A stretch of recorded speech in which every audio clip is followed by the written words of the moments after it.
3 दिन पहले यूपी में एक ऐसी घटना घटित हुई है जिससे सारे सरकारी अधिकारी और कर्मचारियों को सीख लेनी चाहिए। ज्यादातर आपने सुना होगा कि सरकारी अधिकारी काम करने के लिए रिश्वत लेते हैं। कभी भी कोई आम जनता या कोई व्यक्ति किसी सरकारी विभाग में जाता है तो अधिकारी या कर्मचारी क्या बोलते हैं कि पहले 5, 10, 50 हजार रुपए दो तब आपका काम करेंगे। मतलब सरकार उनको सैलरी देती है हर महीने, उसके बाद भी जनता की मदद करने के स्थान पर वो जनता का काम करने के लिए जनता से रिश्वत लेते हैं, पैसे की मांग करते हैं। जबकि उनको सैलरी जो मिलती है वो जनता के द्वारा भरे जाने वाले टैक्स के पैसे से मिलती है। यानी कि सरकारी अधिकारी को अगर 1 तारीख को सैलरी मिलती है तो वो जनता टैक्स देती है, उस पैसे से मिलती है। यानी कि सरकारी अधिकारी और कर्मचारी के घर पर जो सैलरी आती है, जो रोटी चलती है, जो रोजी रोटी चलती है, वो जनता की टैक्स से पैसे से चलती है। लेकिन यूपी में एक ऐसी घटना घटित हुई है जिससे सारे सरकारी अधिकारी और कर्मचारी अगर सबक ले लें तो उनके लिए फायदा होगा। उत्तर प्रदेश में औरैया जिले में एक व्यक्ति अपनी एक शिकायत लेकर डीएम साहब के ऑफिस पहुंचता है और डीएम साहब पूछते हैं कि क्या दिक्कत है। तो जब वो दिक्कत बताता है उसी बीच डीएम साहब उस व्यक्ति के पास एक पोटली देखते हैं, पोटली। डीएम पूछते हैं कि शिकायत बाद में बताना, पहले ये बताओ खाना खा के आए हो? उसने कहा नहीं साहब, खाना खा के नहीं आया। तो उन्होंने कहा डीएम साहब ने पूछा क्यों? उन्होंने कहा साहब पैसे नहीं थे इसलिए घर से इसमें पोटली में पराठे पैक करवा के लाया हूं, दिन में खाऊंगा, जब काम हो जाएगा तब। डीएम ने कहा पोटली में पराठे हैं? उसने कहा हाँ। तो डीएम कहते हैं जरा पराठे हमको भी खिलाओ। डिस्ट्रिक्ट मजिस्ट्रेट कहते हैं कि पराठे हमको भी खिलाओ। वो व्यक्ति असमंजस में पड़ जाता है, कहता है साहब आप तो इतने बड़े अधिकारी हैं, आप गरीब के घर के पराठे क्या खाएंगे? वो इमोशनल हो जाता है।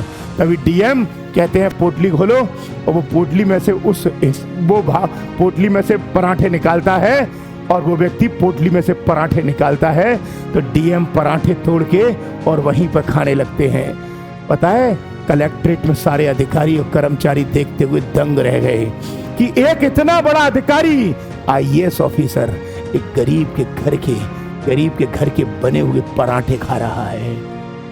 आज तक जनता की फीलिंग और इमोशन सुनने वाले नहीं होते थे, लेकिन भारत में जनता की फीलिंग और इमोशन अगर अधिकारी और कर्मचारी सुनने लग जाएं तो मैं वादा कर रहा हूं जनता के आधे से ज्यादा दुख दर्द दूर हो जाएंगे। जनता की सबसे बड़ी दिक्कत तो यही है कि सरकारी अधिकारी सीधे मुंह बात ही नहीं करते। कभी थाने में जाओ, तहसील में जाओ, ब्लॉक में जाओ, सरकारी अस्पताल में जाओ तो गाली गलौज दे के बात करते हैं ज्यादातर। मैं सबकी नहीं कह रहा, लेकिन ज्यादातर क्या कहते हैं, चल पीछे बैठ। आम जनता से ऐसा व्यवहार करते हैं तो आम जनता कैसे सरकारी अधिकारियों पर विश्वास करे। लेकिन औरैया के डिस्ट्रिक्ट मजिस्ट्रेट के द्वारा जो गरीब के घर के पराठे खाकर जो सबक सरकारी अधिकारियों और कर्मचारियों को सिखाया गया, इस ऐसे डिस्ट्रिक्ट मजिस्ट्रेट, शायद इनका नाम श्री इंद्रमणि त्रिपाठी है, मैं इनको सलाम ठोकता हूं और इनको सैल्यूट करता हूं कि सर काश सारे अधिकारी और कर्मचारी आप जैसे हो जाएं।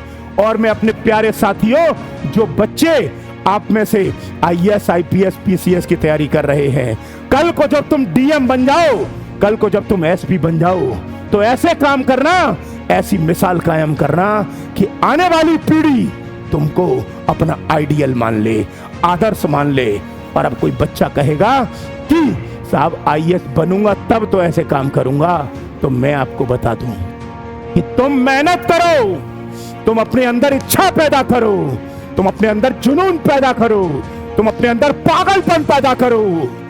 डीएम की कुर्सी उसी को मिलती है जो मां की कोख में पैदा होता है। जितने भी भारत के जिले हैं उनमें जितने भी डीएम बैठे हैं वो भी किसी न किसी मां की कोख से पैदा हुए हैं। तो तुम भी तो मां की कोख से पैदा हुए हो ना, तो तुम भी ये मान लो और ठान लो कि जब दूसरा बन सकता है तो तुम भी बन सकते हो, और दुनिया को साबित करके दिखा देना कि तुम में भी हो सकती है जो दूसरे में है।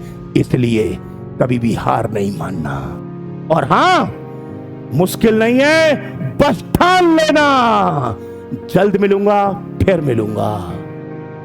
और हां, असंभव नहीं है, बस यहां आग पैदा करना।